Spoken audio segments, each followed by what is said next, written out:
Welcome to Yankee Steiner Memories of the Game. I'm Brandon Steiner, and today we're speaking with a few of our Super Bowl champion friends who play for a little team known as the New York Giants. The first person I sat down with is senior member of the team, Amani Toomer. He was there when New York lost Super Bowl 34 in 2000 and was instrumental in bringing back the Lombardi Trophy to New York in Super Bowl 42. We were sitting here a few weeks before the Super Bowl. Yeah. Share with me what you told me, because I thought it was an unusual answer when I asked you about how you felt about the Super Bowl and if you were nervous and what have you. What was your response? Well, I mean, I was excited, definitely, to get the opportunity to go, but in another sense, I had been in the Super Bowl in 2000 and had one of the worst experiences in my football career, losing the Super Bowl. So I wasn't really that excited about the whole hoopla about the Super Bowl, all the press and all that stuff. I was kind of nervous. I didn't want our team to lose focus, because our team was it was a tight-knit group, and the fact that we played together and everybody, played hard. I think that's what got us over the top in a lot of these different situations, and I didn't want that to be affected by the media, and I think that our team handled it great. I think our coach kind of led us in the right direction and put it all into perspective really well, that, this is a big deal, this is a big game, and you're going to remember this one way or another for the rest of your life. The Cowboys was such a wild game, and the Green Bay Packer game was so wild, and you contributed. I mean, were you feeling you were going to win those games? I felt very strongly about the Cowboy game. Really? Just because the fact they beat us twice, they're in our division, we play them so often, we know them, we draft for them, they draft for us. It's like, it's like your cousin, you play all the time. And for that to be the first time for us to play in the playoffs, I thought that was pretty special too. And for them to have the home field advantage throughout the playoffs, and how arrogant they were about, Were they arrogant? I think they were pretty arrogant about, Patrick Creighton was pretty arrogant. I think they had given out the NFC Championship tickets to their players before the game even started. They rubbed us the wrong way, and we felt that the two games prior that we played against them, that we had a great opportunity to win those games, and we let them off the hook.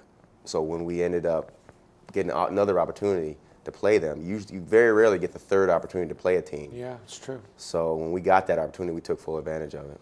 What was your feeling about Eli Manning, watching him grow? I mean, did you notice a lot of change with his game and his attitude? The thing about it is I wasn't really surprised about how he played. I was more surprised that, he had his ups and downs during the season, because the fact of the matter is Eli he's a great quarterback. And people just don't realize, or for some reason don't want to let him be that quarterback that he is. They point out his mistakes a lot more than they point out his successes. And he's been in a tough situation. And some of that he might have brought on himself, but by the way he came in the league. But regardless, I think he's a good quarterback. Who's your favorite player growing up?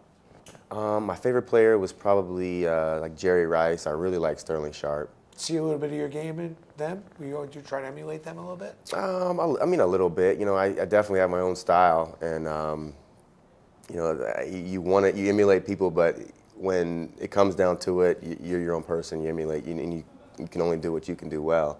And I really like Ronnie Lott. I like the way he approached the game, the seriousness he took about the game. And I was a Niner fan growing up. I actually, growing up, to be honest with you, I was not a Giant fan at all. I mean, I was so mad when Jim Burt, I can still remember the day. God. Jim Burt knocked out Joe Montana, and I was like, this is not fair. They're cheating my team. He was my guy. You collect much? Do any collecting? Did you save anything from the Super Bowl? Oh, I collect. A little patch of grass?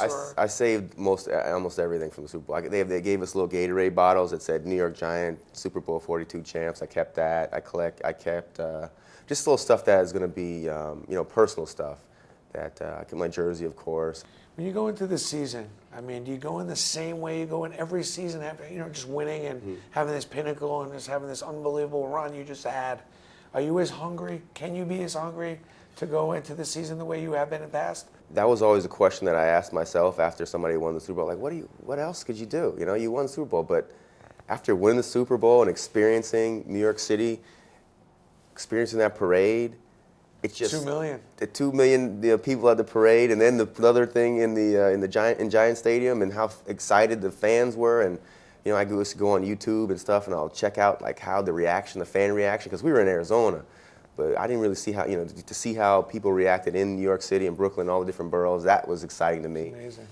But after seeing all that, it just makes you want to go out and do it again. So it kind of inspires you a little bit more. Getting a taste of the good life, you don't want to go back. You won't give that up. No, not at all. When you think about the season and the Super Bowl, what's the one burning moment that stays with you? I think during the Super Bowl was probably Tyree's catch. The way David as a person, has dealt with all the adversity throughout the season, with his mother passing, with him missing a couple of games because of that, and I think our team suffered because of it. I think, he has that little extra, he just really motivates people just by his work ethic and the way he is. And the fact that on Friday before the game, he was dropping everything. I mean, that was, I was like, oh, David, I don't know if he's going to be ready for the game, so, everybody else got to pick up their game. That's what I was thinking. And he comes in the game, and he has a good game and makes that catch. I don't think I'll ever forget that, because that's one of the, when I get into sports, I think try to look at the mental toughness of the players.